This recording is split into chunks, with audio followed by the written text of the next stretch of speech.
Not only 25 years ago, 26 years ago, but even a couple of years ago, would have expected that we would be spending almost 5% of our GDP on defense. And this is the case today. We are the country which, looking at our GDP, is spending most on defense across the North Atlantic Alliance. And Polish people agree with it for one simple reason.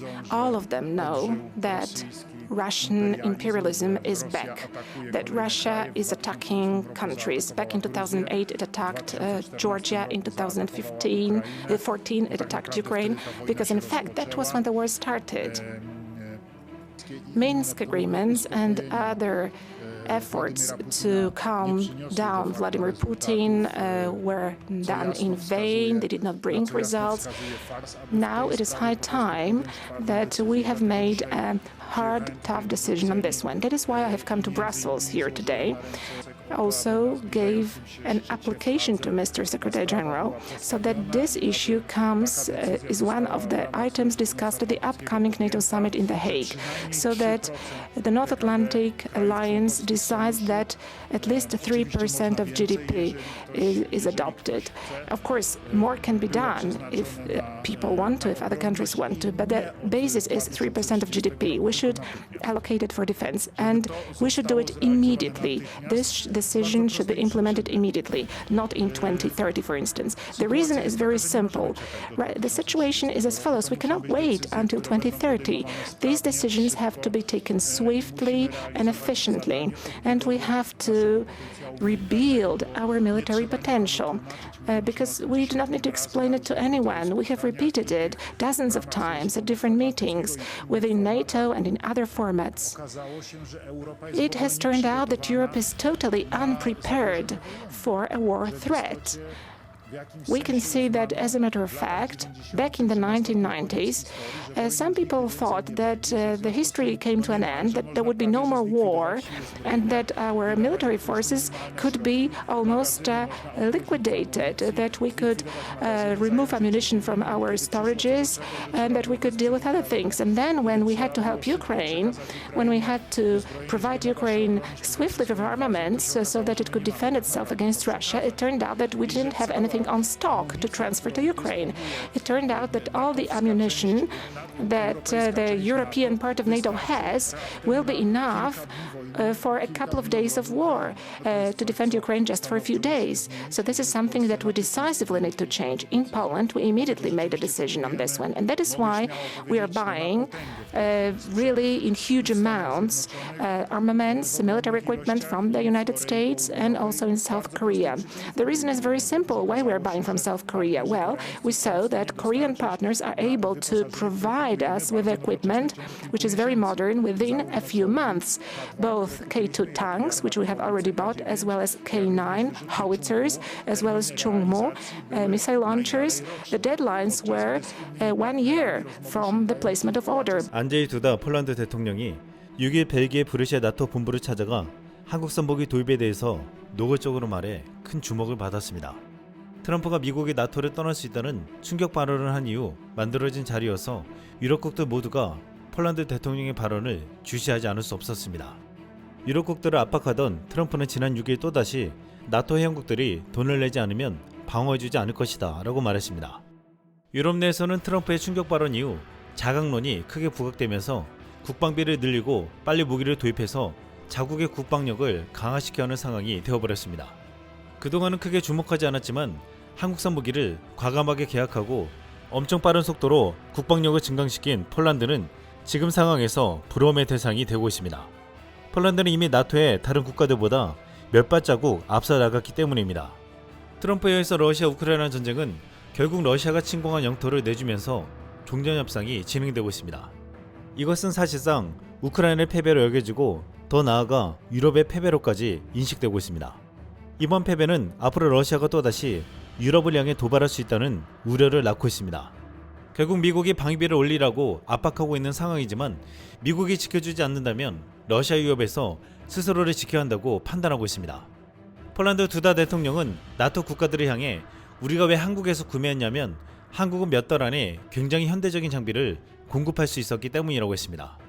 이날 두다 대통령의 한국 발언이 왜 더욱 강력하게 느껴졌냐면 나토국들의 방위비를 올리지 않는 것도 문제시되었지만 프랑스와 독일 등 나토 내 방산 강국들이 유럽 내에서 무기를 사야 한다고 말해왔기 때문이었습니다.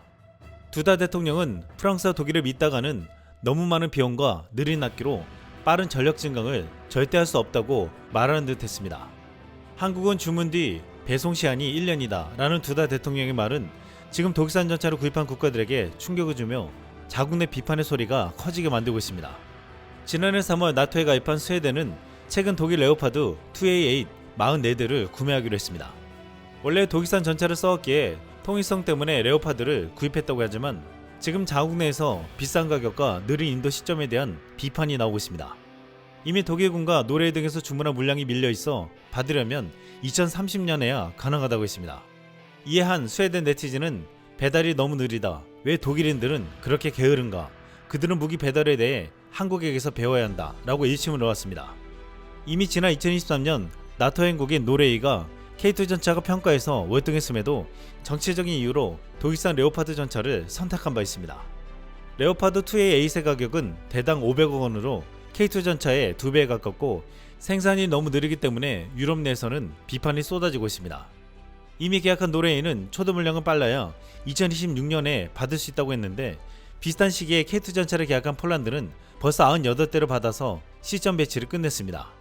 최근 폴란드 육군은 시점 배치한 K2 전차들을 몰고 나와 화력 훈련을 실시했는데 진창을 뚫고서 전진하며 화력을 과시하는 장면들이 인상적이었습니다.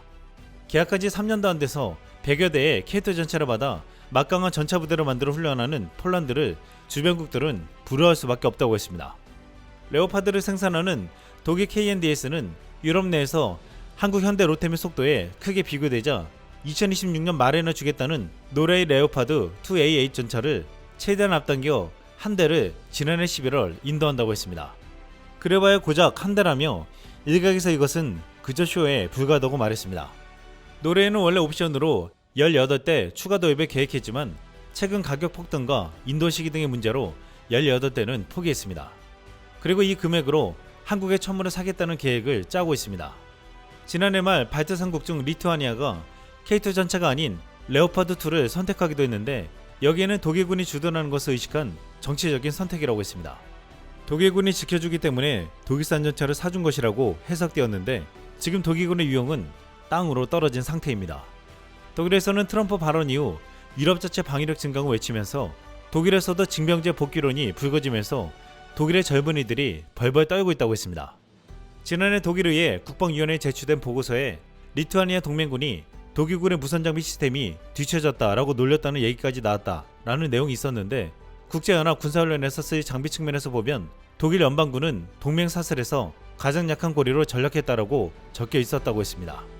독일군은 장비와 실전 경험이 약해서 리투아니아 군에게도 놀림받는 존재가 되었다는 것입니다. 최근 유럽에서 K2 전차에 관심을 가지고 도입을 시도하는 국가들은 독일산 전차를 구입한 국가들과 달리 자국 내에서 환호를 받고 있습니다. 슬로바키아는 전차 104대를 구입하겠다고 하면서 K2 전차와 독일 레오파드 2A7, 미국 M18 에이브람스 중에 선택하겠다고 했습니다. 그 중에서도 유럽 내 분위기 때문에 독일 레오파드가 유력하다고 보도되었지만 최근 폴란드에서 생산하는 한국산 K2 전차 도입을 추진하고 있습니다. 루마니아도 군 현대화를 위해 300대 신규 전차를 구매할 예정으로 지난 2023년 11월 미국 에이브람스 전차 54대를 우선 도입했습니다.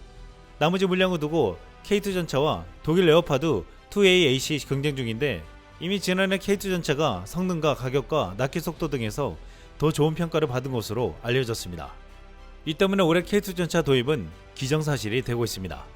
K2 전차뿐만 아니라 K9 자주포는 이미 세계 최고의 자주포 자리에 올라오면서 폴란드, 로마니아 등 동유럽 국가들을 비롯해 이미 북유럽 국가들에게는 주력 포병 전력으로 여겨지면서 나토 내에서 더욱 확산되고 있음을 보여주고 있습니다. 지난해 6월경 K9 자주포의 경쟁자 독일 라일메탈이 판저비츠 2000 자주포 생산을 재개했다는 보도가 나왔습니다. 폴란드 디펜스 24는 폴란드 K9 자주포 수십 대가 추가 인도된 날 독일 자주포 생산 시작이라는 제목의 기사를 내보냈습니다. 독일군과 우크라이나의 신규 주문으로 인해 공장이 다시 생산에 들어갔다고 알리면서 이 자주포는 2025년부터 2030년에 인도될 예정이라고 했습니다. 독일군은 우크라이나로 이전된 14대를 보충하기 위해 12대 정도를 주문했는데 이제야 생산이 시작되어 올해부터 2030년까지 받을 수 있다는 것이었습니다. 불과 주문한 지 2달 만에 24대의 K9 자주포를 받은 폴란드는 웃을 수밖에 없는 상황인데, 폴란드는 K9 자주포를 주문한 지 2년여 만에 무려 144대를 받았습니다. 이것이 지금 폴란드 대통령이 유럽에서 한국을 외치고 있는 이유입니다. 폴란드 두다 대통령은 현재 폴란드를 공식 방문 중인 조테르 외교부 장관을 6일 만났습니다. 두다 대통령은 K2 전차 2차 이행 계약의 체결이 조속히 이뤄져 폴란드에서의 현지 생산 등 상호 회의적인 방산협력이 실현되기를 바란다고 말했습니다. 폴란드는 K2 전차 1000대 중 그의 1차 이행 계획에서 180대를 공급하기로 했지만 당초 작년 말 타결이 유력했던 나머지 820대 규모의 2차 계약이 지연되고 있습니다. 820대의 전차 계약은 방산 역사상 역대급 계약이 될 것이라고 했는데, 폴란드는 여기에서 그치지 않고 이 전차 공장을 가지고 유럽의 K2 전차를 보급할 계획을 하고 있습니다. 이런 계획에 유럽국들이 빨리 전차를 살 수 있게 결정적인 도움을 준 이가 있는데 그는 바로 트럼프였습니다. 이상 쓸멍이었습니다.